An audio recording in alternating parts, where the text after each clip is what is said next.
안녕하세요. 백두산 금융연구소의 백두산입니다. 5월 16일 목요일 오후 4시 3분입니다.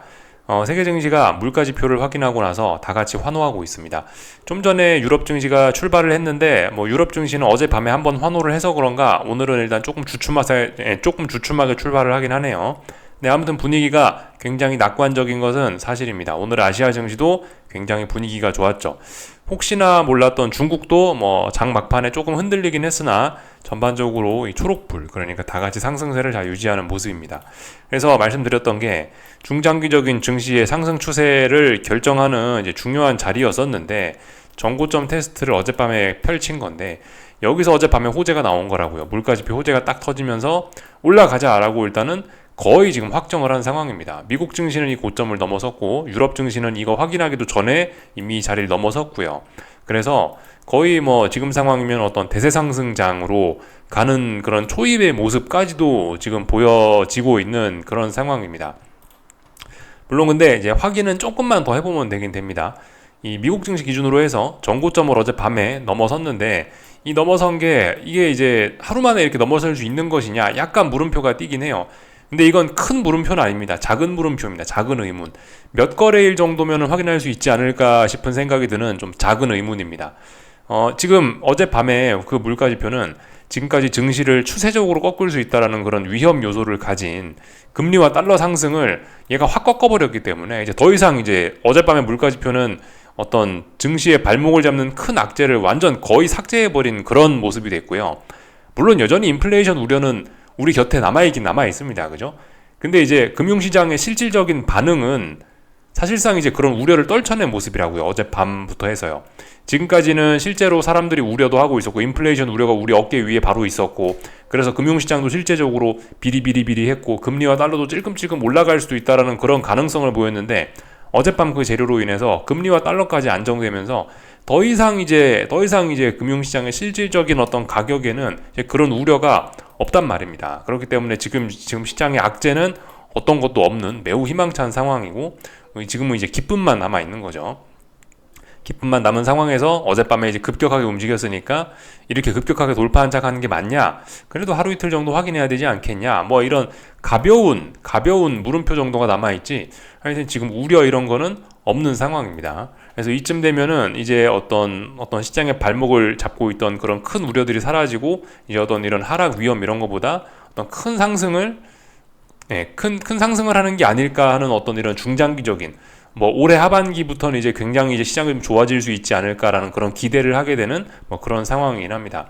그래서 일단은 큰 방향성에 대한 어떤 그런 이제 고민 자체는 조금 해볼 시점인 것 같아요. 지금까지는 우리가 이렇게 아래쪽으로 전 지금까지 금리와 달러 부담 때문에 시장이 큰 위험에 빠질 수 있다라는 그런 우려를 좀 크게 생각하고 있던 사람이었는데, 이 우려를 어젯밤 시장이 거의 없애버렸으니까 저도 그래서 지금 머릿속에 고민이 좀 많이 커지고 있습니다. 참고로 이제 대세 하락의 반대는 대세 상승은 아닙니다. 그죠? 이 대세 상승이 아닐 수도 있어요. 여러 가지 가능성 중에 하나일 뿐입니다. 그죠? 대세 상승은요. 시장이 횡보라는 것도 있을 수 있고, 올라가더라도 찔끔찔끔 지금까지 미국 증시가 예를 들어 나스닥 기준으로 해서 한동안 이런 식으로 올랐었는데, 이게 굉장히 찔끔찔끔 느리게 올랐지 않습니까?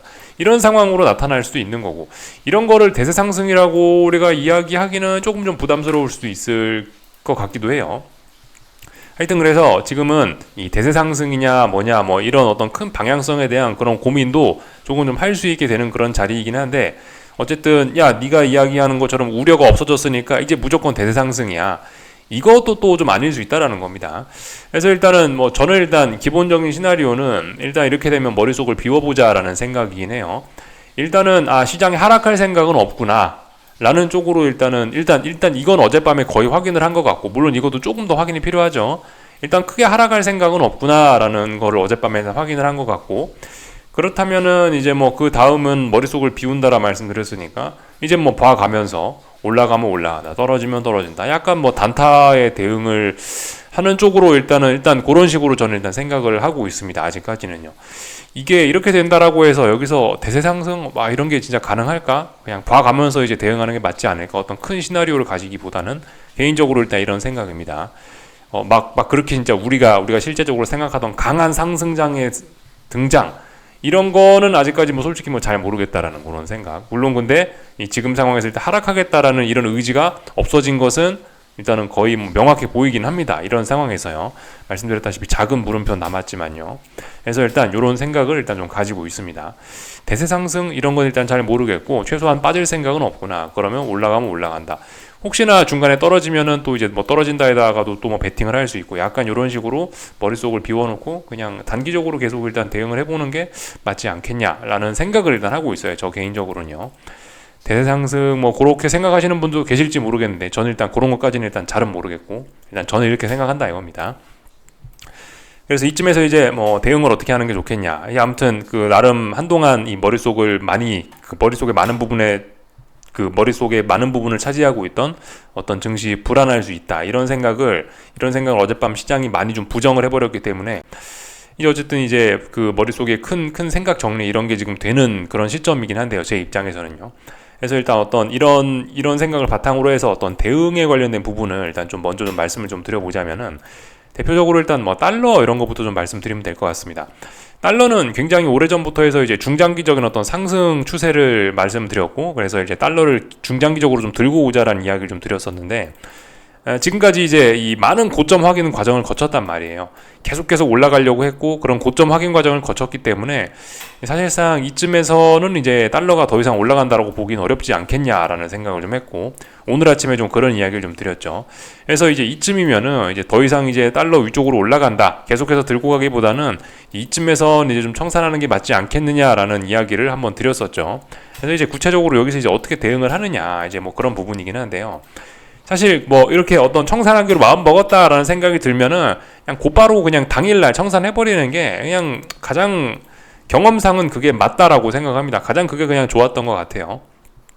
근데 이제 오늘 보시다시피 시장 반응이 엄청나긴 했습니다. 환율이 하루에 24원 떨어졌어요. 1.78% 떨어졌습니다. 굉장히 많이 떨어진 거죠. 그러면서 어떤 중요한 61선 이런 거가 일단은 한 번에 붕괴를 시키고 있습니다. 단기간에 조금 좀 너무 많이 빠진 게 맞긴 맞습니다. 좀 그런 기술적인 부분이 좀 있긴 있어요.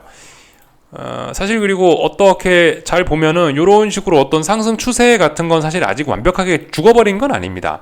죽어버린 건 아니고 뭐 그렇기 때문에 그러니까 지금까지는 대응을 계속해서 달러를 위쪽으로 보고 아래에서 눌림심에서 이런 식으로 끌고 왔다면은 이제부터는 요런 이제 아직까지 이런 추세선 안에 있어서 일단은 추세선에 맞게 대응을 하는데 아래쪽으로 가면 다시 뭐 찔끔 매수하고 이런 식으로 대응도 가능하긴 한데 어쨌든 올라왔을 때 이제 반등시 매도 전략도 이제 좀 생각을 해보는 게 맞지 않겠냐라는 거고요.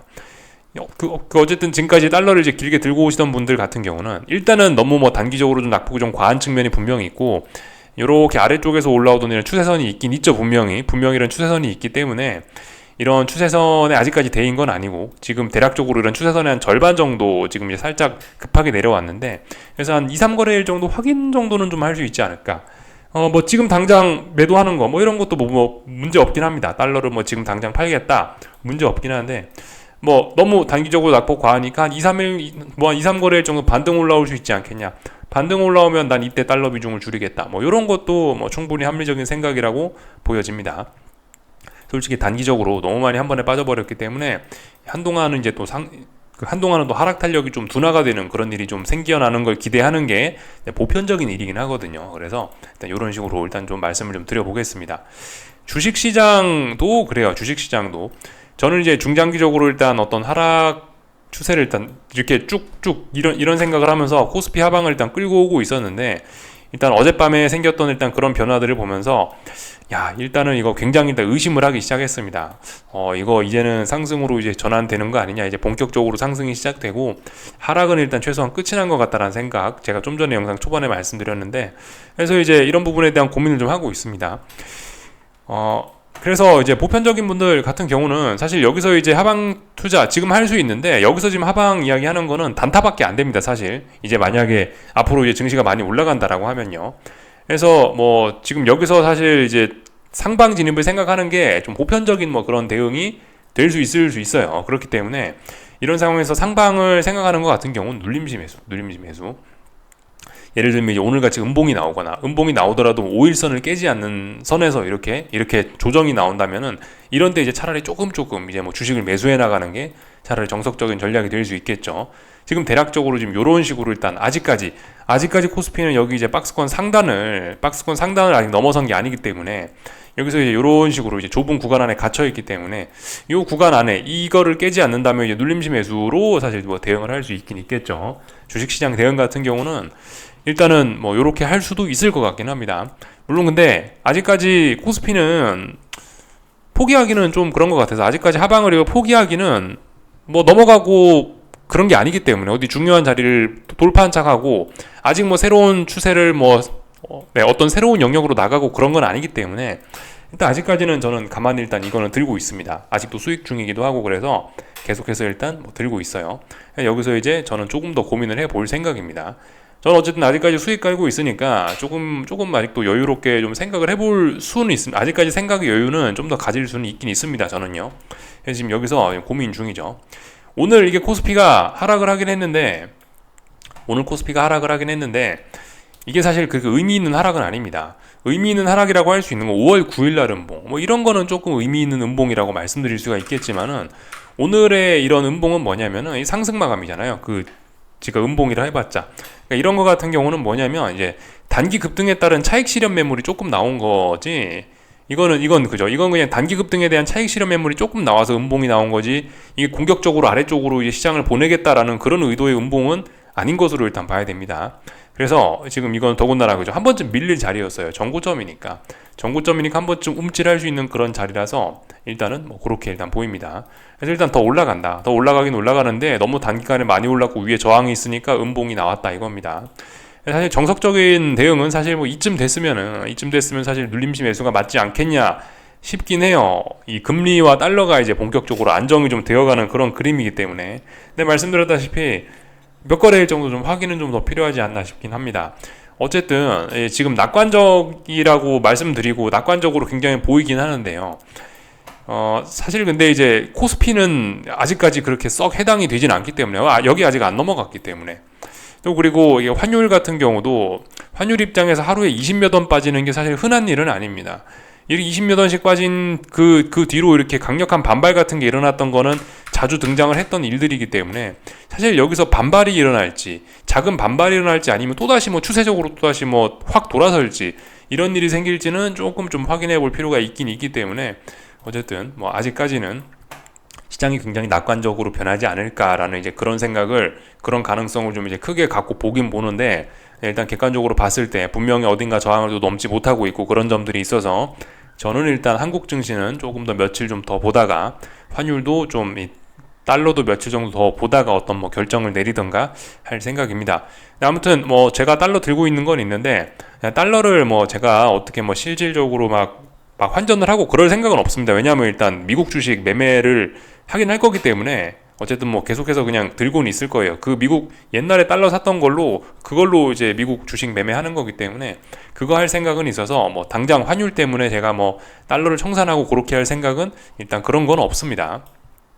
아무튼 뭐 환율 요런 이야기하고 그 한국 증시 대응 관련된 이야기를 좀 드렸고 이게 앞으로 이제 만약 여기서 주식이 더 오른다라고 생각을 하더라도 여러분들 코스피는 접근을 해도 괜찮은 것 같지만 코스닥은 당분간 좀 접근해도 재미가 별로 없을 것 같아요. 말씀드렸다시피 한국 증시에서 코스닥은 한 번씩 급락을 하면 하는 것 같아요. 이게 보시면 코스닥입니다. 코스닥 150 지수인데 코스닥은 만년 박스권이에요. 만년 박스권. 이 그냥 평생 박스권입니다. 여러 가지 이유가 있어 박스권이겠지만 하여튼 박스권이에요.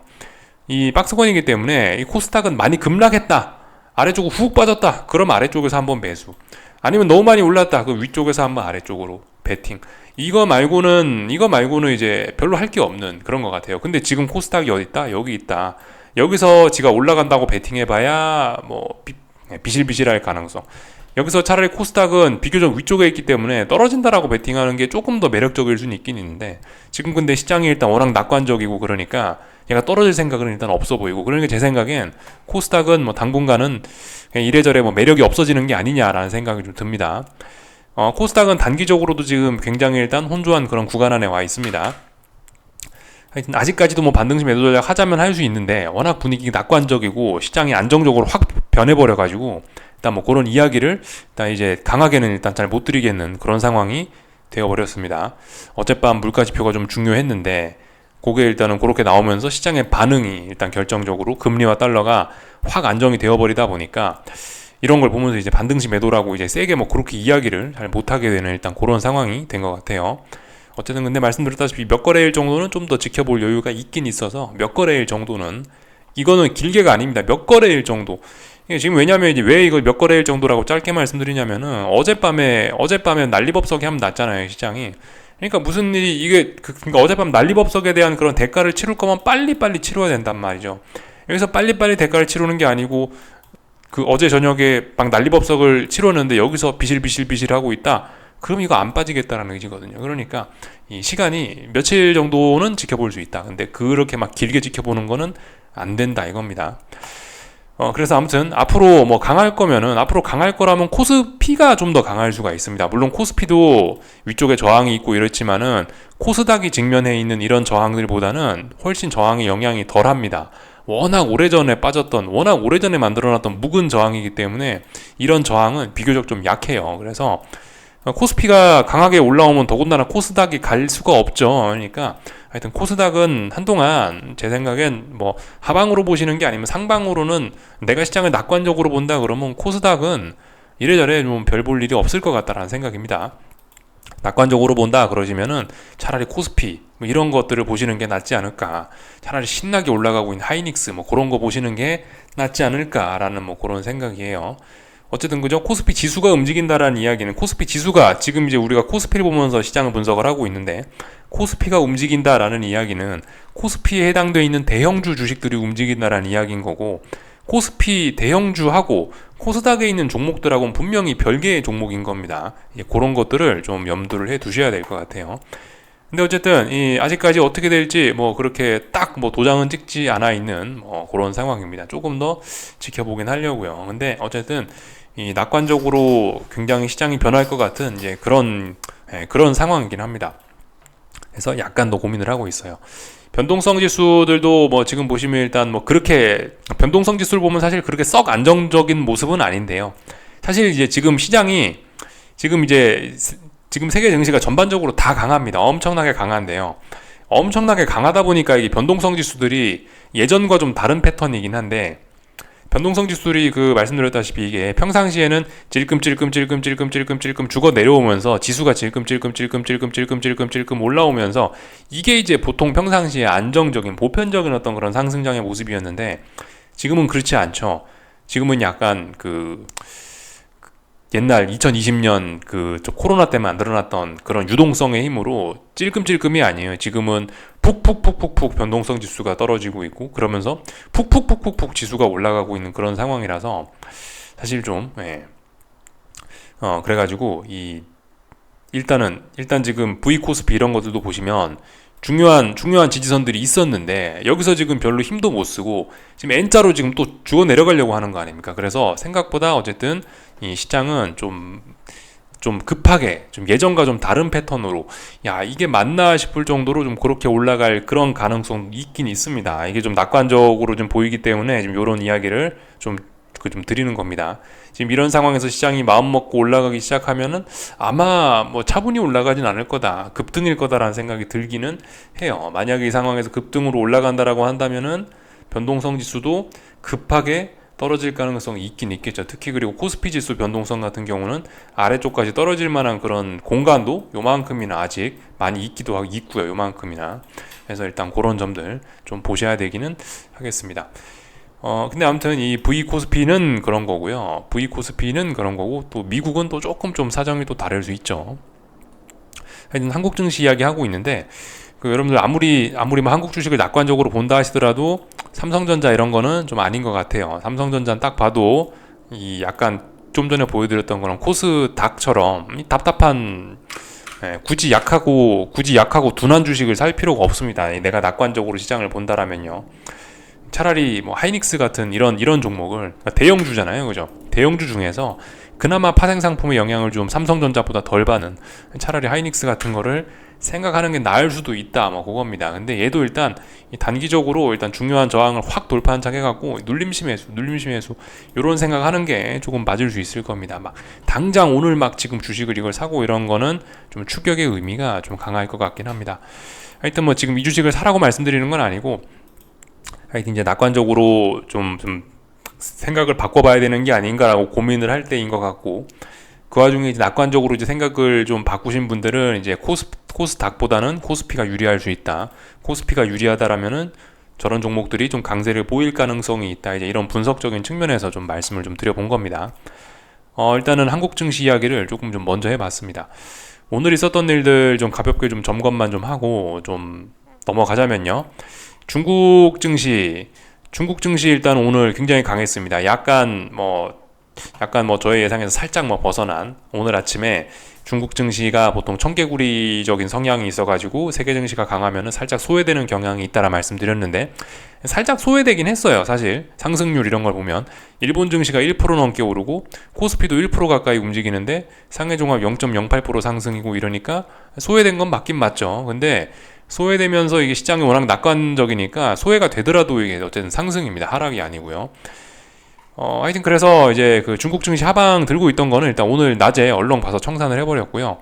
요게 이제 미국 증시에 상장돼 있는 그 중국, 그죠? 미국 증시에 상장돼 있는 중국 ETF들이 추종하는 그런 지수들의 모습인데, 보시다시피 요렇게 음봉이 하나 나왔었지만, 음봉이 하나 나오는 걸 보고 이제 여기에다 대고 베팅을 했었었는데, 이게 이제 바로 극복하고 해서 추가로 더 상승을 해버리니까, 지표의 영향으로 추가로 더 상승을 해버리니까, 이거 뭐 일단 청산해야죠. 어떡하겠어요. 도망가야죠. 그래서 일단 뭐 중국 증시도 이런 긍정적인 영향을 다 같이 받았습니다. 물론 이제 환율 등으로 인한 이런 미국 증시에 상장된 그 중국 지수의 모습은 일단 이런 모습이고요. 아직까지 뭐 어떤 상해종합이라든가 이런 거는 비교적 좀 비리비리하긴 합니다. 이런 게 확실히 좀 소외가 된 모습인 거예요. 이런 게 약간 좀 비리비리하긴 합니다. 이런 것들 좀 일단 참고적으로. 아직도 중국 증시는 사실 본토 증시 이런 걸 보면은 조금 좀 비리비리하긴 해요. 이런 점들 일단 참고적으로 좀 보셔야 되겠고, 어쨌든 그 베팅을 하려면 그러니까 이런 모양이면 아래쪽으로 베팅이 되는데, 아무튼 뭐 제가 베팅한 그 중국 증시 ETF 같은 경우는 어쨌든 그 추종하는 모습이 이렇기 때문에 이런 건 일단 청산을 해버린 겁니다. 당장 손해가 누적되면 안 되니까 이런 거 일단 빨리빨리 청산을 해버린 거예요. 하여튼 중국 증시는 어쨌든 분명히 소외가 되긴 됐는데, 워낙 세계 증시 분위기가 낙관적이다 보니까 좀 그렇게 강한 모습은 보이지 못했다. 계속해서 어떤 그런 불안감이 이어지고 있다. 어제 나왔던 그 뉴스 있죠. 오늘 아침에 말씀드리긴 했지만 중국 정부에서 부동산을 직접 매입하는 그런 부양책을 이야기하고 있다. 근데 어쨌든 그럼에도 불구하고 지금 부양책의 입김이 살살살 빠져가고 있는 것도 사실입니다. 그래서 중국 증시는 일단 조금 좀 계속해서 좀 부정적으로 좀 그런 시각을 일단 좀 가지고는 갈게요. 제가 일단 여기쯤부터는 중국 증시를 좀 긍정적으로 계속해서 말씀드렸지만, 중요한 어떤 의미 있는 바닥이 될 수 있다라 말씀드렸지만은, 여기서부터 이제 이까지 올라온 이 상황에서부터는 조금 좀 일단 좀 빼딱하게 일단 보겠습니다. 세계 증시는 일단 급등을 다 같이 하고 있는데, 중국은 좀 청개구리적인 그런 기질이 있다라는 거를 말씀드렸죠. 그런 거에 기반한 중국 증시는 조금 좀 빼딱하게 본다라는 관점은 일단 계속해서 갖고 갑니다. 그리고 오늘 그 계속해서 이제 구리 가격도 좀 쳐다보고 있었는데요. 구리는 지금 이제 중국 증시 마감할 때쯤 되니까 또 다시 막 1% 넘게 또 막 급등을 하긴 하네요. 이거는 선물 30분 봉입니다. 구리 선물 30분 봉. 아무튼 그래서 이건 지금 다시 1봉이고요. 구리도 사실 아직까지 꺾일 생각은 없습니다. 잘 올라가고 있긴 한데, 분명히 엄청나게 높은 변동성에 거래량이 터지고 있는 것은 분명한 사실이니까, 지금 이게 구리 선물인데요. 최근에 거래량이 여기까지 쏟았다고요. 지금 최근 몇 년간의 거래량 중에서 가장 많은 거래량입니다. 그리고 변동성도 오래간만에 굉장히 많이 터져 있고요. 그죠? 그렇기 때문에 지금 여기서 당장 꺾인다라는 걸 주장하는 건 아닌데, 이 하락 전환할 수 있는 그런 가능성이 좀 있는 자리라고 좀 보여집니다. 당장 오늘은 아니고, 그래서 이와 관련해서 지금 중국 증시도 제가 지금 그래서 좀 조금 빼딱하게 보고 있는 측면이 있습니다. 중국 증시는 이런 식으로 지금 그죠? 조금 좀 답답한 모습. 물론 근데 환율이 적용된 뭐 그런 다른 지수의 모습은 좋긴 하나, 일단 중국 본토의 이런 모습이나 구리의 이런 모습은 어쨌든 뭐 좋은 모습은 일단 아닌 걸로 일단 조금 빼딱하게 보고 있습니다. 계속해서요. 그래서 일단 어떤 타이밍을 조금 노려볼까 하고 있습니다. 그래서 일단 다 본 것 같고요. 일본 증시도 신나게 올랐을 겁니다. 오늘 그죠? 그래서 지난번에 고점 벌써 넘어서고 있고, 추가 상승 가능성 당연히 열린 겁니다. 위쪽으로 어떤 저항들 남아있죠? 이런 위쪽으로 있던 저항들이 있긴 있는데 계속해서 일단 올라가겠다라는 겁니다. 그래서 지금 일본 증시도 보시면은 일단 계속해서 더 위로 올라가겠다. 다만 이제 위쪽에 저항들이 좀 많고 조정이 좀 거셌기 때문에 일본 증시는 일단 어떻게 될지는 살짝 물음표이긴 하나, 근데 어쨌든 위쪽으로 일단 더 올라가겠다라 이겁니다. 지금 세계 증시가 다 같이 지금 낙관적이라 가지고 일단 막 더 올라가겠다, 더 올라가겠다, 일단 계속해서 이런 모습인 것 같습니다. 그래서 쭉 다 살펴봤고요. 유럽 증시는 이제 어젯밤에 좀 올랐기 때문에 지금 살짝 움직임이 둔화됐으나 전환 신호 이런 거 보이지 않습니다. 잘 올라가고 있습니다. 그러니까 한마디면은 다 될 것 같아요. 하여튼 뭐 금리도 그렇습니다. 예, 금리도 지금 아래 10년 금리인데 잘 빠지고 있고요. 다만 이제 단기적으로 뭐 너무 움직임이 급격했기 때문에 뭐 약간 되돌림이 있을 수도 있다, 그런 생각 정도 하면서 하루 이틀 정도, 뭐 하루 이틀은 좀 그렇고 이틀 뭐 2거래일 3거래일 정도는 체크해 볼 만하지 않나, 검증 정도는 해볼 수 있지 않나라는 생각이 들긴 합니다. 마침 지금 이제 10년물 금리인데 여기 보시면 여기가 어떤 직전 고점 자리이긴 하네요. 직전 고점으로서 어떤 지지력이 있는 중요한 자리이긴 하네요. 하락의 탄력이 조금 둔화는 될 수 있는 그런 자리이긴 합니다. 그래서 약간의 검증은 필요하겠지만 어쨌든 지금 이제 금리의 상승이 10년 금리의 상승이 몇 년째 계속이 되고 있었는데 금리 상승으로 인해서 지금 이번에 이쪽 부근에서 이렇게 다중 고점형을 확인하는 모습이 보이고, 특히 이번에 금리 상승을 지금 여기서 이 정도면 끝냈다라고 봐야죠. 그죠? 끝냈어요. 고점과 고점, 저점과 저점 낮아지니까 이 상승을 끝냈단 말이에요. 이렇게 끝을 냈으니까 이렇게 고점이 낮아지는 효과가 있고, 여기서 고점이 낮아지면 이제 장차 하락 추세로 전환될 수 있다. 시장이 굉장히 많이 안정적으로 변하는 그런 효과가 나는 겁니다. 그래서 일단 긍정적으로 본다라는 거예요. 이게 긍정적으로 보는 어떤 주요 근거 뭐 이런 게 되겠습니다.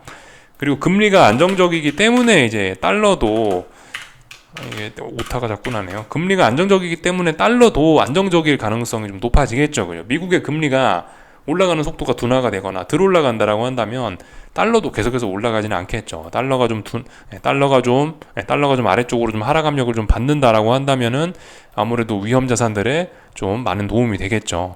아무튼 근데 또 다시 달러도 좀 급격하게 좀 내려와 가지고 또 다시 어떤 직전 저점, 전저점 자리에 또 다시 도달을 해서 하락이 일단 둔화되는 게 또 자연스러운 그런 자리가 되긴 됐습니다. 그래서 얘도 어쨌든 몇 거래일 정도, 2, 3거래일 정도 뭐 어떤 시세에 대한 검증 정도는 뭐 할 수 있지 않겠냐라는 생각이 듭니다.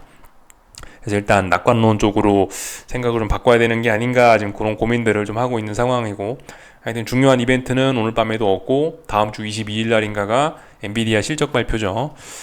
실적 발표를 앞두고 있습니다. 하여튼 엔비디아, 오타가 자주 나네요. 엔비디아 같은 걸 보시면 뭐 이미 뭐 나 랠리 하겠어 뭐 이런 의지를 강력하게 보이고 있어서, 하여튼 그래요. 지금 상황에 시장이 본격적으로 달린다, 대장이 달린다라는 이야기인데, 엔비디아 뭐 지금 상황에서 뭐 주식 살 게 뭐 있냐 싶으면 사실 아무리 비싸 보인다라고 해도 엔비디아가 사실 뭐 가장 뭐 나은 대안일 수도 있습니다. 이거 말고 사실 딱히, 엔비디아가 사실 지금 독주죠. 계속해서 이거의 독주가 진행될 가능성이 좀 높아 보이는 그런 상황입니다. 예전에 말씀드렸다시피 3월 8일날 음봉이 중요하다, 이날 음봉의 의미가 있다란 말씀 드렸는데, 이 음봉을 지금 이제 한 2개월 만에 극복한 거예요. 그리고 이 음봉 거의 극복했으니까 이 음봉 극복하면은 이제 목표치 또 어디까지 열린지 모르는 겁니다. 야, 이렇게 올랐는데 또 오른다, 근데 또 오를 수도 있는 겁니다. 그래서 이런 점들, 지금 이제 워낙 낙관론 이런 쪽으로 가기 때문에 올라가면 아마 또 엔비디아가 또 움직일 거예요. 지금 같은 상황에서 뭐 이제 게임 스톱이니 뭐 이상한 다른 종목들, 뭐 금리 하락에 뭐 수혜를 받는 부동산이니 뭐니 그런 거 관심 가질 게 아니고, 지금 상황에서 만약 시장이 좋아진다라고 한다면 좋으나 싫으나 미우나 고우나 또 아마 엔비디아가 움직이고 또 반도체가 움직이고 그럴 가능성이 또 있지 않을까 싶습니다. 상대적으로 애플 이런 거는 좀 이제 계속해서 좀, 이런 건 좀 소외됐다라고 보는 게 좋을 것 같고, 이제 애플, 뭐 테슬라 이런 것들은 이제 약간, 물론 IT 빅테크라 강하겠지만 그런 친구들은 이제 약간 좀 이제 힘이 좀 다한 친구들이고, 현실적으로 뭐 지금 가장 좋은 거는 그죠, 뭐 엔비디아 뭐 이런 게 이제 가장 뭐 좋은 대장이 아닌가 싶긴 합니다. 만약에 이제 계속해서 특별한 일 없이 뭐 계속해서 낙관적으로 이번 급등만 잘 소화해서 올라간다라고 한다면 그럴 거예요. 아마도 전반적인 이야기도 좀 드려봤고, 뭐 미국 증시 말씀이 조금만 좀 드리고 마칠까 하는데, 미국 증시가 사실 그래요. 이 좀 단기적으로 좀 급등을 한 게 맞긴 맞습니다. 근데 이제 여기서 이제 약간 이제 좀 자세히 좀 이야기를 해야 되는 부분은 그거예요. 미국 증시가 어젯밤 급등을 했지만 이 급등했던 1.5% 상승한 것 자체가 사실 그렇게 부담스러운 것은 아닙니다. 나스닥 변동성이 워낙 크기 때문에 뭐 예를 들면 봐야 되는 게 뭘까요? 5일선과의 이격 이런 거 보면 됩니다. 5일선과의 이격이 어젯밤에 1.7%밖에 안 돼요. 좀 강하게 오를 때 2% 넘게도 이격도가 벌어지긴 합니다. 사실 그래서 이런 이격도 측면에서 뭐 과하다, 약간 부담스러울 수는 있는데 이격도 측면 뭐 그런 거는 뭐 사실 별로 과한 건 아니라고 봅니다. 지금 이제 나스닥이 약간 이제 걱정을 해야 되는 그런 부분은 여기가 이제 중요한 저항이란 말이죠. 어쨌든 이 중요한 저항을 한 번에 이 돌파한 착 한 점. 물론 이게 약간 진실로 보이긴 합니다. 거래량도 좀 있어 보이고 그래서 진짜로 돌파한 착한 게 맞긴 맞아 보이는데, 이 중요한 저항을 한 번에 돌파한 착 했다는 이제 요게 이제 약간 검증이 좀 필요하다라는 거지. 어젯밤 1점 몇 프로 올랐다라는 그런 사실 자체가 엄청나게 부담스럽고 뭐 사실 그런 거는 아니라는 겁니다. 나스닥의 이 지난 이 정신 나간 변동성을 생각을 해보면 어젯밤에 이 정도 오른 건 사실 아무것도 아닐 수 있긴 해요. 그러니까 그렇다고요. 이게 그 예전과 약간 상황이 좀 다르긴 다르다고요. 이게 이제 월봉으로 보면 조금 더 잘 보이려나 싶은데요. 나스닥이 예전에 2020년 3월, 그러니까 그 전염병 나기 전까지는 차분했어요. 이때까지는 아무런 문제가 없었는데 이때부터 이제 유동성이 워낙 많이 풀리고 나서 월봉입니다, 이거. 그러니까 지금 수십 년을 보고 있는 거예요. 그러니까 그 월봉으로 봤을 때는 이 특정 순간에 유동성이 딱 풀리면서부터 봉의 길이가 길어졌죠. 그러면서 사실 지금 이런 사단이 난 겁니다. 그러면서 그래서 사실 지금 뭐 이렇게 좀 비정상의 정상이 좀 돼버린 거죠. 비정상의 정상화 이런 게 돼가지고 지금 변동성 지수들도 지금 굉장히 좀 높은 상황에서 좀 유지가 좀 되어가고 있는 뭐 그런 상황이고 그렇습니다. 변동성 지수들도 지금 계속해서 그래서 좀 이런 상황들, 그 좀 전에 제가 이제 V 코스피를 좀 보여드렸었는데 V 코스피는 떨어질 공간이 좀 많이 남았습니다. 근데 미국 빅스는 떨어질 여지가 그렇게 많이 남진 않았어요. 조금 더 떨어질 수 있습니다. 대략적으로 이 정도? 물론 이 언더슈팅이라는 게 있으니까 좀 더 떨어질 수도 있긴 있는데, 아무튼 이 빅스 자체는 그렇게 떨어질 때가 그렇게 많이 남진 않았습니다. 그리고 이 최근에 이 급락했던 거에 이런 영향으로 어쨌든 여기 지지력이 있는 좀 부담스러운 그런 구간이라서 조금 며칠 정도의 확인은 어쨌든 좀 필요하다라는 생각이긴 해요. 아무리 선물 지수가 고점을 높이고 어쩌고저쩌고 했다 하더라도 조금의 확인은 좀 더 필요하지 않겠나 싶긴 합니다. 물론 이제 여기서도 물론 이제 이 자리에서 이제 이런 자리를 잘못 붕괴시켜서 이제 훅 좀 전에 보셨던 것처럼 이제 그 변동성 지수가 급락하는 것 자체가 이제 자연스러운 그런 상황이 좀 될 수도 있긴 있는데, 평상시에는 변동성 지수가 급락하는 게 자연스러운 일은 아닙니다. 평상시에는 이렇게 찔끔찔끔 이런 식으로 죽어 내려가는 게 자연스러운데, 언젠가부터 이게 변동성 지수가 급락하는 게 자연스러운 상황이 되긴 됐죠. 최근 들어서요. 이런 상황이 조금 더 이어질 수도 있다. 지금 이 자리가 붕괴가 되면요. 근데 아직 이 자리 붕괴는 안 됐으니까 조금만 더 일단 지켜는 보자고요. 그러니까 이런 거 확인에 2, 3거래일 정도 필요할 수 있지 않겠느냐, 이제 그런 이야기를 좀 드린 겁니다. 어쨌든 한국 증시와 미국 증시 이런 모습은 좀 다르긴 해요. 그래서 지금 빅스가 지금 이제 12점 얼마에 와 있는데, 지금 빅스의 이 가격은 옛날 2020년 전염병 사태 나기 직전에 이제 그 정도 가격대까지 내려온 거예요. 이제 평상시 거의 뭐 12 수준이면은 이제 거의 뭐 시장이 평상시 수준 때까지 내려오는 거라, 아무튼 이 12대까지 내려오면은 이제 시장이 좀 많이 안정되긴 하는 거긴 한데, 아무튼 조심해야 되겠죠. 지금 어쨌든 12 부근은 그래서 12 부근은 역사적으로 봤을 때 어떤 지지력이 있는 그런 구간이기 때문에 여기서 더 이상 막 빅스가 죽고 이런 걸 기대하기는 좀 어렵고, 오히려 이런 상황에서 이제 튀어오르는 걸 이제 기대하는 게 좀 쉬운, 아무튼 뭐 이제 그런 상황으로 뭐 진입할 수 있게 된다 이겁니다. 약간 좀 횡설수설하긴 했는데 하여튼 빅스 지수 중요한 지지선이 있는 부분까지 좀 내려오긴 와 간다. 하여튼 중요한 건 몇 거래일 정도만 더 확인해 보자 이겁니다. 그래서 전반적인 내용들 좀 말씀드렸고요. 딱히 그저 어떤 전환 신호 이런 건 뭐 잘 보이지 않습니다. 그렇기 때문에 오늘 밤은 그냥 뭐 편안하게 일단 적당히 지켜보다가 빨리 자지 않을까 싶고요. 하여튼 뭐 구리 가격 계속해서 좀 집중해서 좀 잘 보자고요. 뭐 구리 가격이라든가 중국 증시라든가 이런 부분은 조금 좀 계속해서 좀 관심을 가지고 볼 필요가 있을 것 같긴 합니다. 여기까지 하겠습니다. 궁금한 거 리플 남겨주시고요. 내일 아침에 뵙도록 하겠습니다.